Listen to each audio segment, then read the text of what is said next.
नमस्कार दोस्तों, धर्म कर्म पूजा पाठ चैनल पर आप सभी का स्वागत है।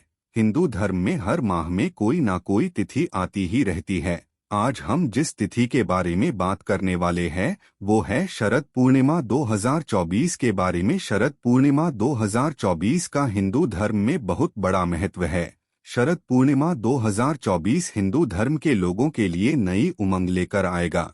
शरद पूर्णिमा 2024 के पश्चात ही हल्की सर्दी का अनुभव होने लग जाता है। इस वर्ष यानी शरद पूर्णिमा 2024 के पास होने की एक वजह यह की है कि इस दिन जो भी इस पूजा को पूर्ण श्रद्धा से करेगा उसके जीवन से सभी कष्ट दूर हो जाएंगे और उसकी सभी मनोकामनाएं पूरी होगी। हिंदू धर्म में शारदीय नवरात्रि के समाप्त होने के बाद आने वाली पूर्णिमा को शरद पूर्णिमा कहा जाता है। इस दिन किए जाने वाले व्रत को कौमुदी व्रत के नाम से भी जाना जाता है।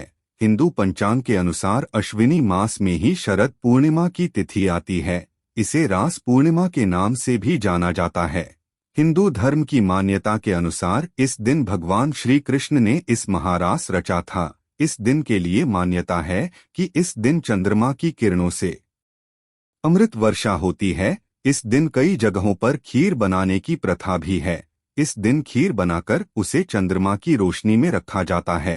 शरद पूर्णिमा के दिन चंद्रमा 16 कलाओं से परिपूर्ण किया जाता है।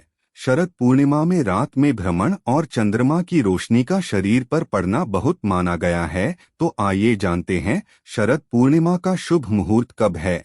शरद पूर्णिमा 2024 पूरे वर्ष में आने वाली सभी पूर्णिमा तिथियों में तन, मन और धन तीनों में ही सर्वश्रेष्ठ बताई गई है। माना जाता है कि शरद पूर्णिमा के दिन चंद्रमा की रोशनी से अमृत की वर्षा होती है। इस दिन महालक्ष्मी पूजा करने पर भक्तों को धन धान्य की प्राप्ति होती है। शरद पूर्णिमा को एक अलग नाम कोजागरी पूर्णिमा के नाम से भी जाना जाता है। शरद पूर्णिमा अश्विनी मास में आती है। इस दिन चंद्रमा अश्विनी नक्षत्र में प्रवेश करता है, इसलिए इस महीने को अश्विनी के नाम से भी जाना जाता है। एक माह में चंद्रमा 27 नक्षत्रों में प्रवेश करता है, जिसमें से सबसे पहला नक्षत्र अश्विनी नक्षत्र ही है।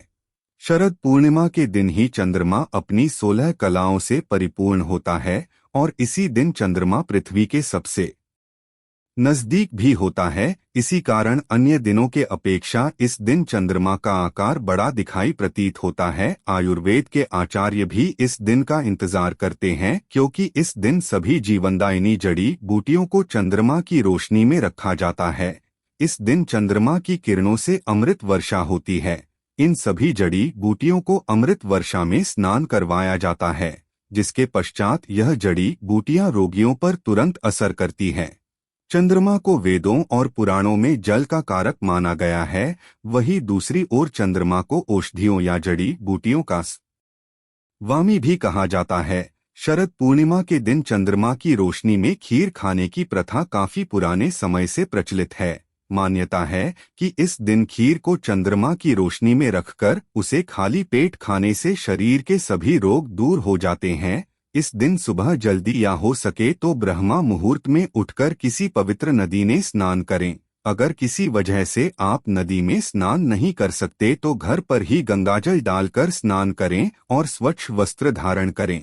इस दिन सफेद रंग के वस्त्र को धारण करना शुभ माना जाता है। इसके पश्चात लकड़ी की चौकी पर एक लाल रंग का कपड़ा बिछाएं और उस पर गंगाजल छिड़ककर उसे शुद्ध करें। उसके बाद मां लक्ष्मी की मूर्ति लाएं, उसे चौकी पर स्थापित कीजिए और चुनरी पहनाइए। अब लाल रंग के फूल, इत्र, नैवेद्य, दीपक और सुपारी आदि से देवी लक्ष्मी मां की विधिवत रूप से पूजा कीजिए। इसके बाद लक्ष्मी माता की मूर्ति के सामने बैठकर लक्ष्मी चालीसा का पाठ कीजिए। पूजा के पूर्ण होने के बाद माता लक्ष्मी जी की आरती करें।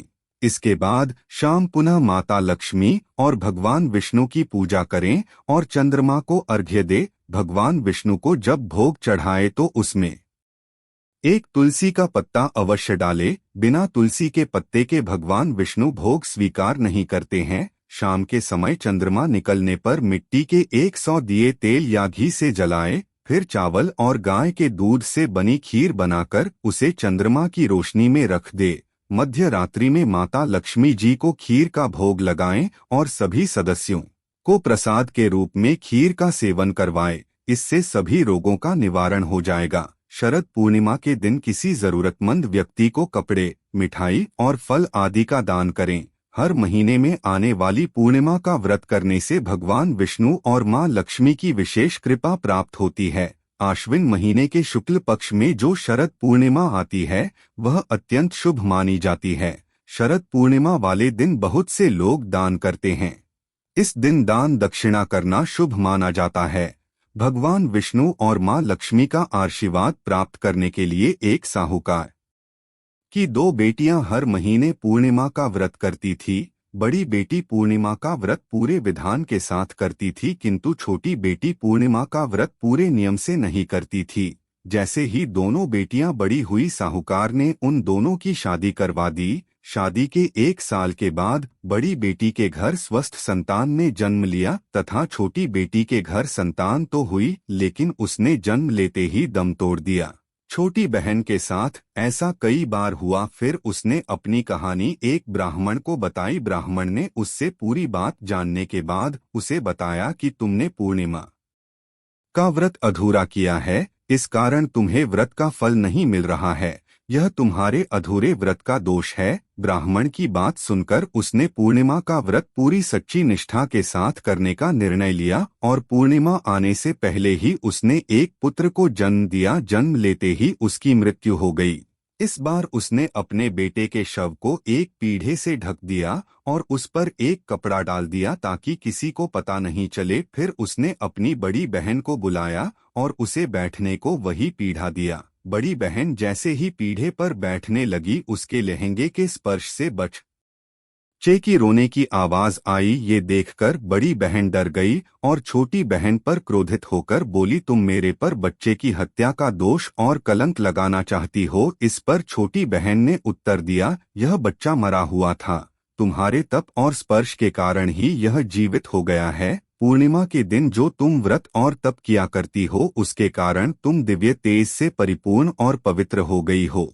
अब मैं भी तुम्हारे तरह ही व्रत करूंगी। फिर उसने भी पूर्णिमा का व्रत पूरे विधि विधान के साथ किया। हिंदू धर्म की मान्यता के अनुसार शरद पूर्णिमा के दिन माता लक्ष्मी जी जन्म हुआ था। इस दिन व्रत रखकर जो भी माता लक्ष्मी जी की सच्ची श्रद्धा से पूजा करता है, उसकी सभी मनोकामनाएं लक्ष्मी माँ पूर्ण करती है। इस दिन कुछ ऐसे भी कार्य है जिन्हें करने से हमें बचना चाहिए, नहीं तो हमें भारी नुकसान भी हो सकता है। तो आइए जानते हैं कि ऐसे कौन से कार्य जिन्हें हमें इस दिन करने से बचना चाहिए। शरद पूर्णिमा के दिन ब्रह्मचर्य का पालन करना अति आवश्यक है। वैसे तो शरद पूर्णिमा के दिन दान करना शुभ माना जाता है, लेकिन यदि आपको इस दिन दान करना है तो सूर्यास्त से पूर्व ही दान करें। मान्यता है कि सूर्यास्त के पश्चात दान करना आपको कर्जदार भी बना सकता है। इस दिन चूल्हे पर कढ़ाई अवश्य चढ़ाएं, किंतु कच्चा खाना ना बनाएं। शरद पूर्णिमा के दिन काले कपड़े पहनने से बचें और सफेद वस्त्र धारण करें। इस दिन सफेद रंग के वस्त्र को धारण करना शुभ माना जाता है। हिंदू धर्म में मान्यता है कि इस दिन चंद्रमा रात्रि में अमृत वर्षा करता है। शरद पूर्णिमा के दिन चावल और गाय के दूध की खीर बनाकर उसे चंद्रमा की रोशनी में रखने की प्रथा है। इसके पीछे एक वैज्ञानिक कारण भी मौजूद है। जैसा कि आप सभी को पता है कि दूध में लैक्टिक एसिड उपस्थित होता है। चंद्रमा की तेज रोशनी में यह एसिड दूध में उपस्थित बैक्टीरिया को अधिक बढ़ा देता है और चांदी के बर्तन में रोग प्रतिरोधक क्षमता बढ़ाने की क्षमता होती है। चंद्रमा का प्रकाश शरद पूर्णिमा के दिन काफी अधिक होता है, इसलिए खीर को चांद की रोशनी में रखना फायदेमंद माना जाता है। शरद पूर्णिमा के दिन लोगों का मानना है कि चंद्रमा की रोशनी में बैठकर सुई में धागा पिरोने की कोशिश करनी चाहिए। धार्मिक मान्यता है कि ऐसा करने चंद्रमा की रोशनी हमारी आंखों में जाती है, जिससे आंखों की रोशनी बढ़ती है। इस दिन चंद्रमा को जल चढ़ाना चाहिए। ऐसा करने से अस्थमा रोग से छुटकारा मिलता है। शरद पूर्णिमा के दिन गर्भवती महिलाओं को चंद्रमा के दर्शन करना अत्यंत लाभकारी बताया गया है। ऐसा माना जाता है कि गर्भवती महिला को चंद्रमा के दर्शन करवाने से गर्भ में पल रहे बच्चे के स्वास्थ्य पर अच्छा प्रभाव पड़ता है। इस दिन चांद की रोशनी में बैठकर चांदी के बर्तन में भोजन करने से व्यक्ति की मानसिक व शारीरिक तकलीफ दूर होती है।